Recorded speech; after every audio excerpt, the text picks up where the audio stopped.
이 저성장의 상징이었던 일본인데 이런 일본 주식시장으로 돈이 몰리는 이유를 살펴보면 또다시 이 코리아 디스카운트라는 말이 등장한 우리 주식시장의 탈출구를 찾을 수 있을 것 같다는 생각도 듭니다. 이 취재 기자와 자세히 분석해 보겠습니다.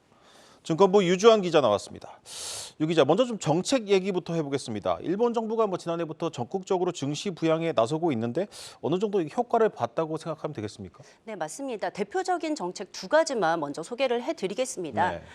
도쿄 증권거래소가 상장사들이 기업 가치 제고를 위해 노력을 하고 있는지 여부를 이번 주부터 홈페이지를 통해 전 세계에 공개했습니다. 네. 작년 3월에 PBR 1배 미만 상장사들에게 기업 가치를 높이기 위한 구체적인 이행 목표를 제출하라고 요구한 데 따른 후속 조치입니다. PBR은 장부 가치 또는 청산 가치라고도 불리는데 이게 한 배도 안 되는 저평가 기업들은 배당금 상향이나 자사주 배입, 자산 매각, 구조 조정 등 기업 가치를 높이기 위한 계획을 제출해야 합니다.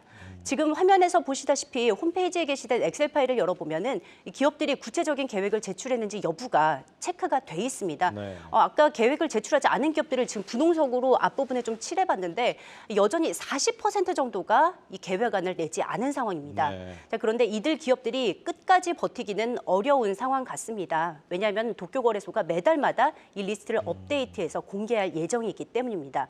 말씀하신 대로 이 같은 조치가 증시에 상당히 즉각적인 효과를 가져왔습니다. 지난해 정책이 예고된 이후에 일본 기업들이 배당을 크게 늘리고 자사주 매입에 나선 것으로 나타났습니다. 자, 두 번째 정책 소개해드리겠습니다. 어제 우리 정부도 개인 종합 자산 관리 계좌 ISA의 가입 대상과 한도를 대폭 늘리겠다고 발표를 했는데요. 일본은 한 발 앞서서 니사라는 개인 저축 계좌와 개인 연금에 대해 세제 혜택을 전폭적으로 늘리는 조치를 취한 바 있습니다. 자, 이 역시 상당히 긍정적인 평가를 받고 있는데요. 자본시장 전문가의 말로 들어보겠습니다.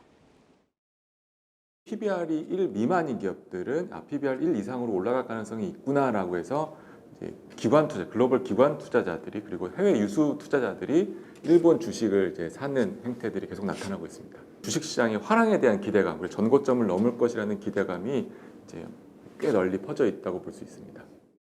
이 정부의 부양책 때문에 주가가 올라갔으니 투자자들은 좋겠지만 기업들은 다소 부담스러울 수도 있겠습니다.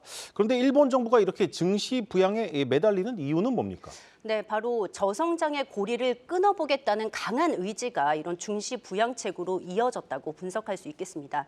일본은 세계에서 가장 빠르게 저출산 고령화를 겪은 나라입니다. 이미 1970년대에 고령화 사회에 진입을 했고요.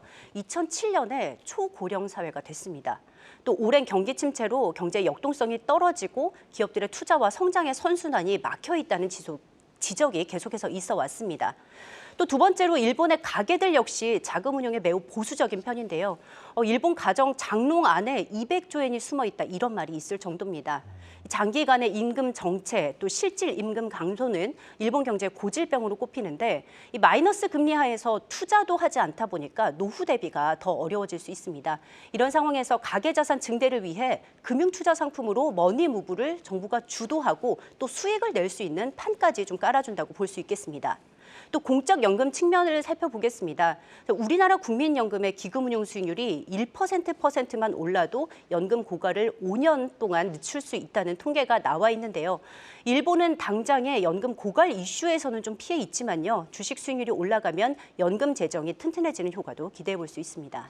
네, 아무래도 일본 정부의 증시 부양책이 효과를 본 건 우선 일본 경제의 기초 체력이 회복되고 있기 때문일 겁니다. 특히 일본 기업들 실적이 좀 좋아지고 있네요. 네, 맞습니다. 경제의 기초 체력을 가늠할 수 있는 대표적인 가늠자 중 하나가 바로 기업의 실적인데요. 계속해서 좋아지고 있습니다. 자, 미중 갈등으로 인한 반사 효과가 일본 경제 회복을 이끈 측면이 있는데요. 대표적으로 반도체 산업을 말씀을 드리자면 TSMC나 마이크론, 삼성전자까지도 중국에서 일본으로 투자를 이전하고 있습니다. 또 여기에 엔저가 지속이 되면서 주력 산업인 자동차, 기계 등의 수출에서도 수익성이 개선되고 있습니다. 이에 따라 기업들의 실적이 3년간 연달아서 최고치를 경신하기도 했습니다. 자, 최근 실적 나온 것들 한번 살펴보겠습니다. 작년 4월에서 9월까지 일본의 상장 기업들은 매출이 전년 동기 대비 5.7% 증가한 375조 엔, 순이익이 9.8% 증가한 23조 엔을 기록했습니다. 특히 2분기 들어서 2분기인 7월에서 9월이 일본에서는 2분기인데 니케이 225 기업 절반 이상이 매출과 영업이익 모두 예상치를 웃돈 것으로 나타났습니다. 먼저 관광객 증가에 따른 소비 증대로 인해 백화점 등 그 내수 기업들의 실적이 좋아졌고요. 수출 기업 역시 좋았습니다. 또 이달 말 이후 이제 3분기 기업들의 실적이 발표가 되는데 엔저가 지속됐다는 점을 감안을 했을 때 역시나 또다시 기대치를 뛰어넘을 것이란 전망이 나옵니다. 다만 일본 내에서 느끼는 경기 회복의 체감도가 이런 지표보다는 생각보다 낮다라는 지적도 있습니다. 개인 소비 지출이 늘어난 것으로 나오지만 엔저로 인해 급증한 외국인 관광객들이나 소비가 늘었고 일본의 내국인들은 그렇지 않다는 것입니다. 전 세계적 인플레이션의 영향에다가 수입 물가의 고공행진으로 인해 실질 임금 인상률이 줄었기 때문인데요. 결국에는 엔저의 착시 효과에 불과하다라는 지적입니다. 네, 이제 일본이 금리 인상에 나설 것이라는 전망까지 나오고 있습니다. 일본의 금리 인상 좀 낯설기까지 한데 일본 경제에는 앞으로 어떤 영향을 미치게 됩니까? 네, 맞습니다. 역대급 엔저가 계속되면서 수출 기업의 이익은 늘어났지만 반대로 수입 가격도 대폭 뛰었습니다. 네. 오랜 엔저의 부작용을 해소하기 위해서 일본이 마이너스 금리에서 나오는 출구 전략을 고민하고 있습니다. 시장에서는 우에다 일본은행 총재의 취임 1주년을 맞는 오는 4월, 또 늦어도 9월에는 한 차례 정도는 금리 인상에 나설 것으로 보고 있습니다.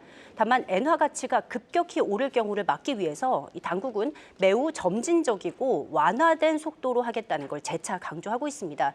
이렇게 일본이 금리 인상에 나설 경우 그 자체로 좀 경기 회복에 자신감을 드러낸다고 볼 수가 있겠습니다.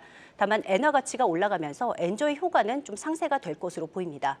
또 반대편의 전망에서는요, 올해부터 각국이 금리 인하에 나설 텐데 굳이 일본이 적극적으로 금리 인상을 할 필요가 없을 것으로 보는 시각도 있습니다. 이 경우에 생각보다 엔저가 더 오랫동안 유지될 것으로 보고 있습니다. 네, 잘 들었습니다. 증권부 유주환 기자였습니다.